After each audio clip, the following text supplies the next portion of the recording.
You think you know embarrassment? Try being told you're too poor to attend your own grandparents' diamond anniversary celebration by the very people who should have supported you. That's exactly what happened to me. And if my story touches you, don't forget to support our channel by liking, subscribing, and sharing it with someone who needs to hear it. I arrived at the Grandview Legacy Resort in my old but trustworthy Honda Civic. I wasn't there to show off. I just wanted to celebrate my grandparents' 60 years of love. The moment I stepped out of my car, I spotted my brother Jax and his wife, Taryn, pulling out designer luggage from their shiny new Porsche. Their eyes swept over me, then over my car, and their smirks said everything before their mouths even opened. Jax didn't waste a second. "Sloan, this place is $600 a night. You teaching ABCs and nap time now pays this well." His voice was loud enough for nearby guests to hear.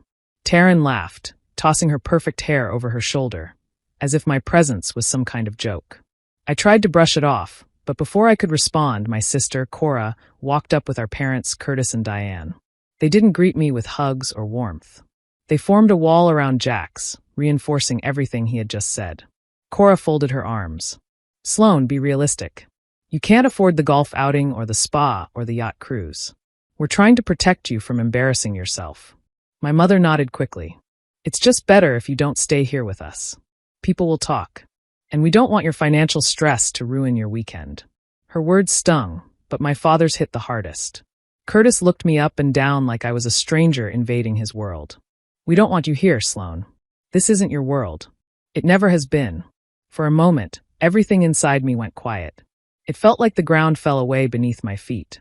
I had always known my family judged me, but hearing them say it so boldly, so confidently, cut deeper than I expected. I swallowed the pain, forcing myself not to break in front of them. I nodded slowly, pretending to accept their decision. "If that's what you want," I whispered, even though every part of me was screaming. I walked back to my car, my vision blurring as I shut the door. They didn't call after me. They didn't ask if I was okay. They simply turned away, satisfied. As I drove off, my heart felt bruised and heavy, but beneath that pain something else began to form, something colder, sharper. They thought they were kicking out the family embarrassment. They had no idea they had just kicked out the owner of the entire hotel chain. And they would soon learn the truth. I left the resort as calmly as I could, but the moment I reached a quiet spot overlooking the lake, all the strength I had been pretending to hold onto finally slipped away. I parked the car and let my hands fall from the wheel. My chest felt tight, and the pain of what my family had just done hit me all at once. I leaned forward, resting my head against the steering wheel, trying to catch my breath. Their words echoed in my mind again and again, each one heavier than the last. For a few minutes, I just sat there, letting the silence wrap around me. I felt the hurt, the shock, the humiliation. I had gone there to celebrate my grandparents, not to be treated like I didn't belong. But slowly, as I stared at the calm surface of the lake, something inside me started to change. The sadness didn't disappear, but it hardened into something steady, something sharp. I wasn't going to let their cruelty break me. Not this time. I lifted my head and wiped my face.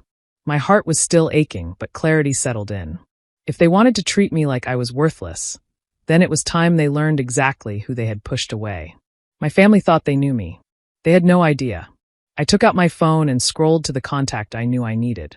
Kieran, the only person who fully understood my position and respected it. The regional director who had stood by me from the beginning. I pressed call. He answered quickly. "Ms. Hartman? Is everything all right?" I took a quiet breath. "I will be," I said. My voice was steady now, even though my heart was still heavy.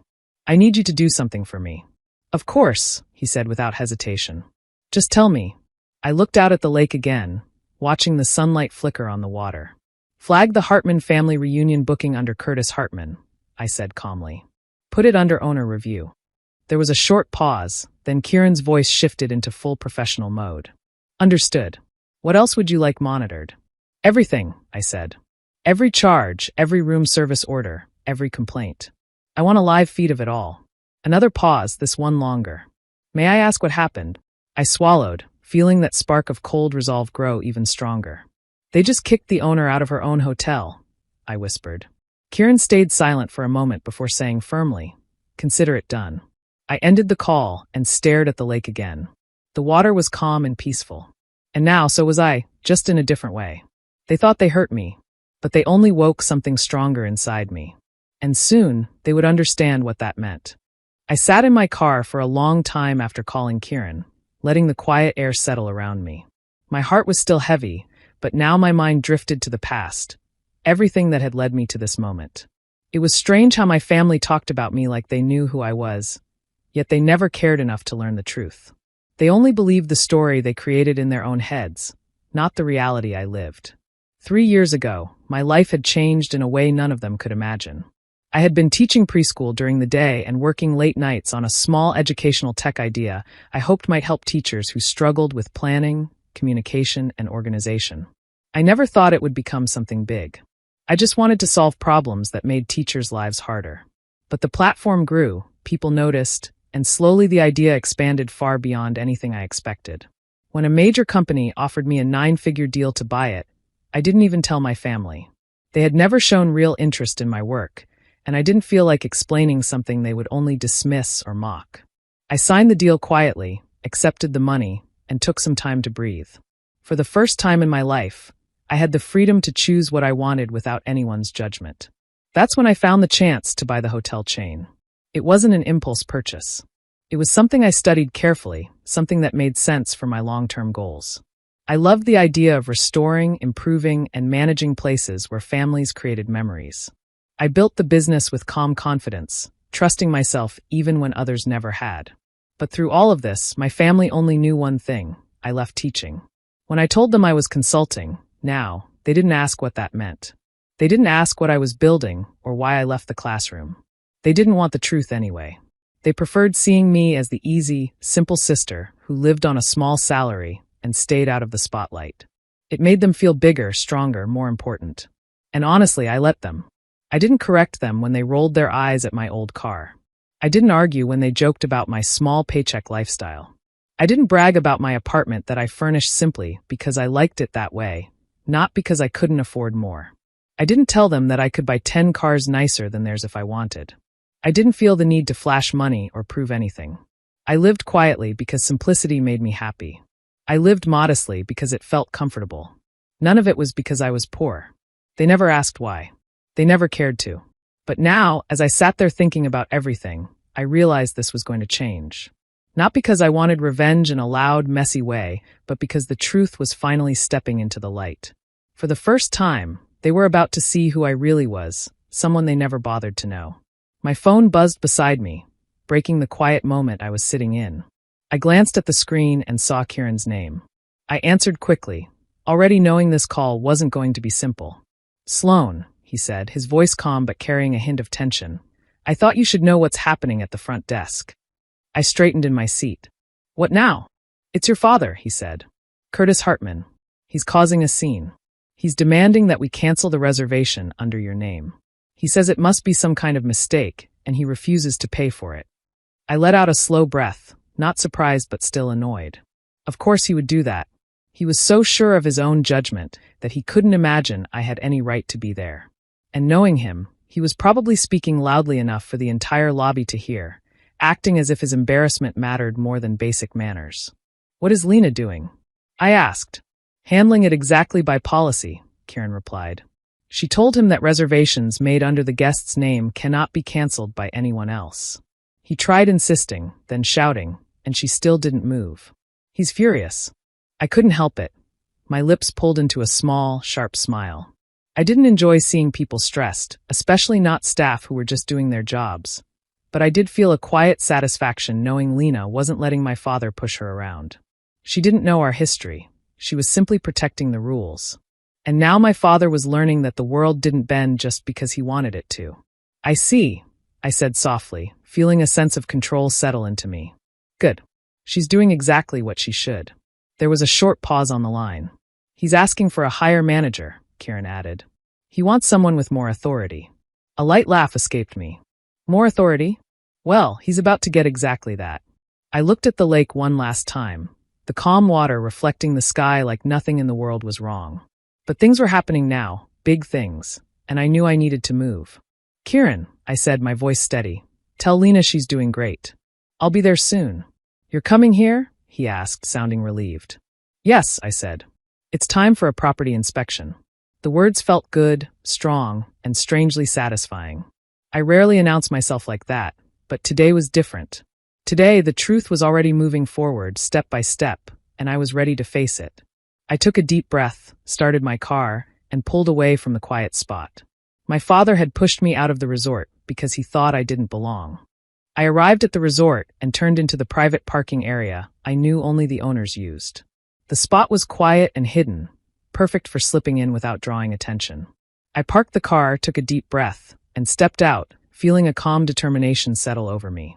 This was my space, my hotel, and I was finally going to show it. I moved through the staff corridor, which led me straight to the heart of the resort. The employees glanced at me politely, sensing something important was about to happen. At the end of the hallway, I found Lena waiting. Her expression was professional, but I could see the tension from dealing with my father earlier.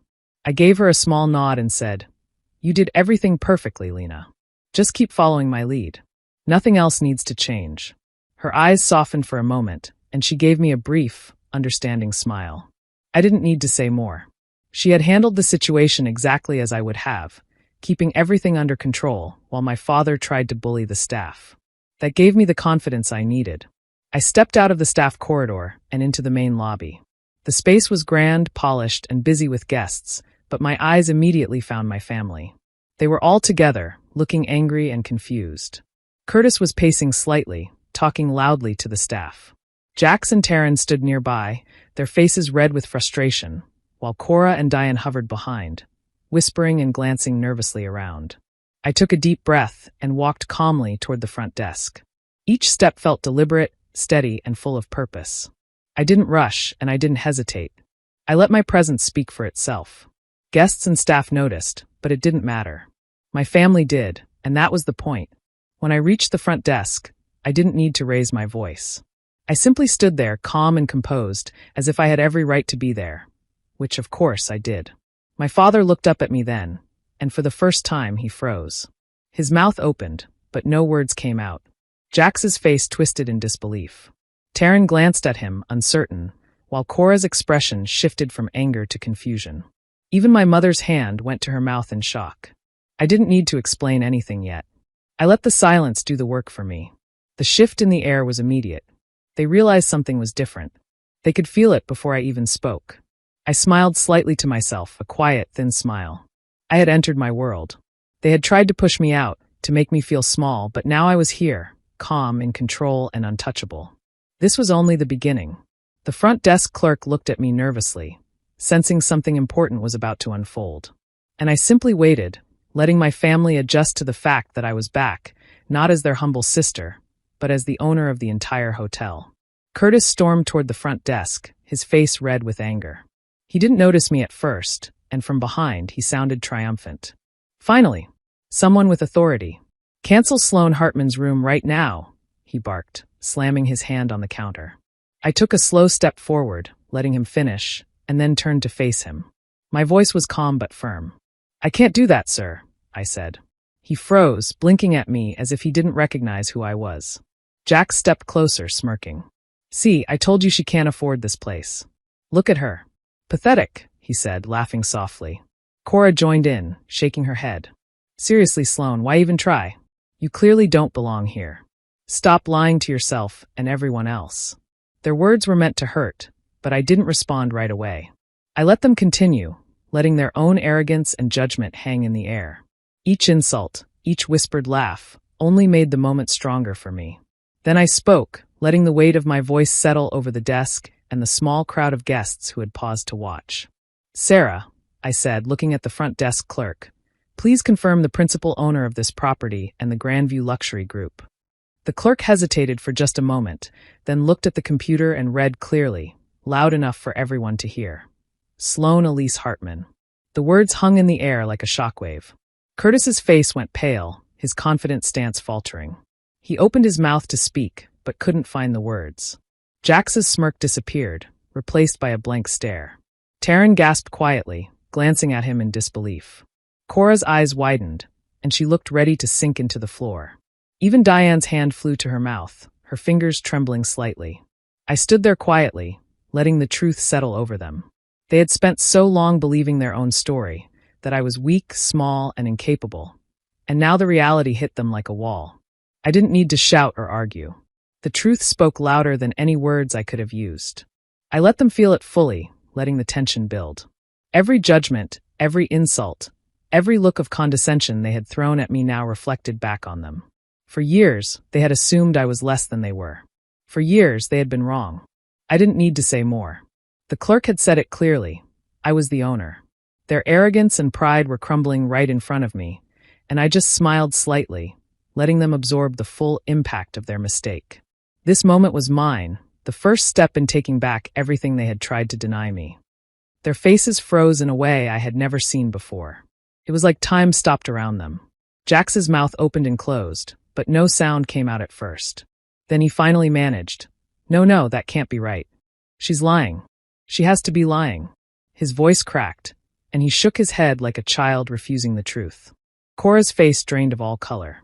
She took a shaky step back, pressing a hand to her chest. Sloan, you? But you don't even live like, you. She couldn't finish the sentence. Diane looked the most shaken. Her hand trembled as it covered her mouth, her eyes wide with disbelief. She had always been the quiet one, the one who followed Curtis's lead in everything. Now she looked like the ground under her feet had disappeared. Curtis stayed silent, but his jaw clenched so tight the muscle in his cheek twitched. His eyes darted from me to the clerk, then back to me, as though he was trying to rewrite reality in his head. I let the silence build for a moment. Then I spoke plainly, calmly, just the truth. You all assumed I had nothing, I began. You thought I struggled because you saw a modest apartment, a simple car, and a quiet life. You never asked why. You only judged. Jax swallowed, still shaking his head. But you were always talking about consulting work, like you were barely getting by. I never said I was struggling, I replied. You assumed it. I kept my life simple because I liked it. The apartment was my choice. The car was my choice. I didn't need luxury to feel important. Cora blinked fast. But why would you live like that if you had money? Because I was building something, I said. Because I knew what I wanted. And because I didn't need approval from anyone here. They stared at me as if seeing a stranger. Then I added the part that finally broke whatever pride they had left. You all remember a learning platform called EduNest, right? Jax's eyebrows pulled together. The tutoring app? The one that sold last year for. He stopped talking as the realization hit him. Yes, I said softly. That one. I built it. From scratch.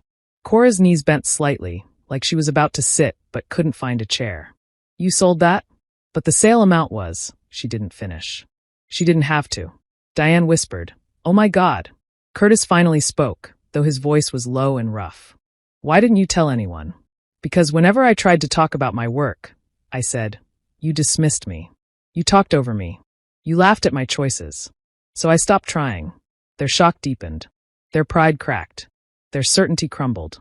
And since you care so much about money, I added quietly, let me make it clear. The amount I earned makes your $75,000 reservation. I looked directly at Curtis. Looked like pocket change. No one argued now. No one denied anything. They finally understood who I truly was. Their shock slowly turned into quiet fear as I spoke. This time, there was no yelling, no excuses, no fake confidence. They finally listened. I need you all to understand something, I said, keeping my voice calm and steady. Your stay here is now under owner review. Every room, every charge, every complaint, every interaction with staff, everything will be monitored. Jax frowned. What does that even mean? It means, I said, looking straight at him, that you no longer have the freedom to behave however you want. If any of you disrespect a staff member, argue with management, or try to make a scene, you will be removed from the property immediately. And there will be no refund. Cora's mouth fell open. Removed? For what? We've already paid. That's not my concern, I replied. Rules apply to every guest. And you three have already shown how you treat people when you think no one important is watching. Diane's eyes softened in a pleading way. Sloan, honey, we didn't mean. I raised a hand. Please don't. I'm not interested in excuses you wouldn't have bothered giving me yesterday.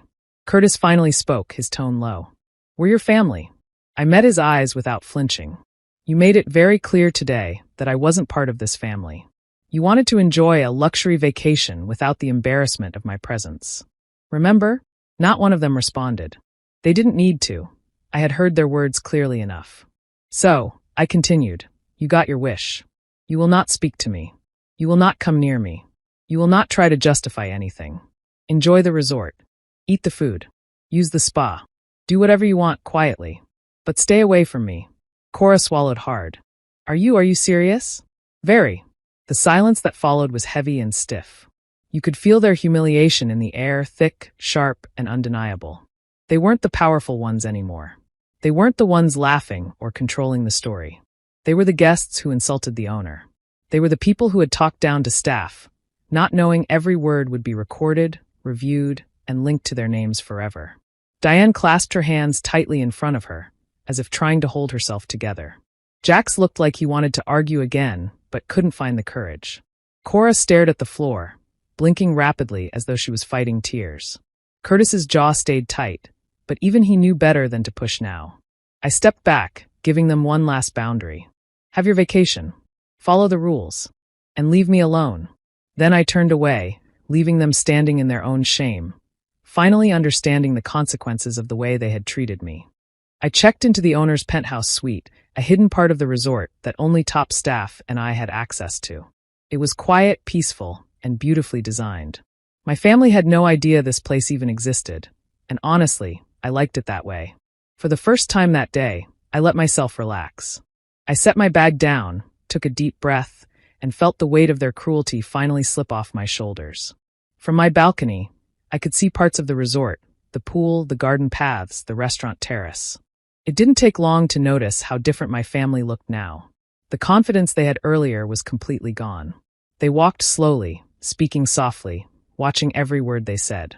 It was strange to watch them act this cautiously, like they were afraid the air itself might report them. Every time a waiter approached their table, they straightened up. When a housekeeper passed them, they forced polite smiles, the same people who had laughed at me just hours before. I could almost see the guilt and fear sitting on their shoulders. They were so focused on not offending anyone that they couldn't even enjoy the vacation they bragged about. Meanwhile, I let myself enjoy everything the resort offered. I took a long walk through the private garden, had a calming spa session, and later sat by the pool with a cool drink in my hand. Peace wrapped around me like a blanket. For once, I wasn't trying to prove myself or defend myself. I was just letting myself be. As I swam slow laps in the pool, I noticed my family passing by on the deck. They looked at me only for a second before quickly looking away. None of them dared to approach. It was as if they finally understood that some lines, once crossed, don't get erased with a simple sorry. Later, I had dinner in the owner's private lounge, quietly enjoying my meal while they ate downstairs, tense and uncomfortable. Their perfect vacation, the one they had used to exclude me, was falling apart each hour. They were guests trapped by their own actions, constantly aware that the slightest rude comment could get them removed. I wasn't trying to punish them. I didn't need to. Their own behavior had done the job for me. I simply lived my life free and calm, while they were stuck facing the truth about who they had been. Sitting by the window that night, watching the lights flicker across the resort grounds, I felt a peace I hadn't felt in years. For the first time, the power shift was clear. I wasn't the weak one. I wasn't the outsider. I wasn't the burden. They were no longer the ones looking down at me. They were looking up, realizing what they had lost and what I had finally gained. The night of the anniversary dinner arrived, and I walked into the hall calmly, feeling lighter than I had in a long time. I wore a simple, elegant dress, nothing loud, nothing flashy. I didn't need to prove anything. Just being there, standing tall, was enough. My family noticed me almost immediately. Their faces tightened with worry, guilt, and confusion all mixed together. Curtis shifted uncomfortably. Diane kept glancing at me, unsure whether to smile or look away. Jax and Cora whispered to each other, clearly unsure how to act now that they knew the truth. They tried clumsily to offer small apologies. A quiet "we didn't mean it," or "you should have told us." But none of it felt real. Their words were thin, shaky, and too late. They weren't sorry for the way they had treated me. They were sorry for the consequences. And I could see that clearly. I didn't argue.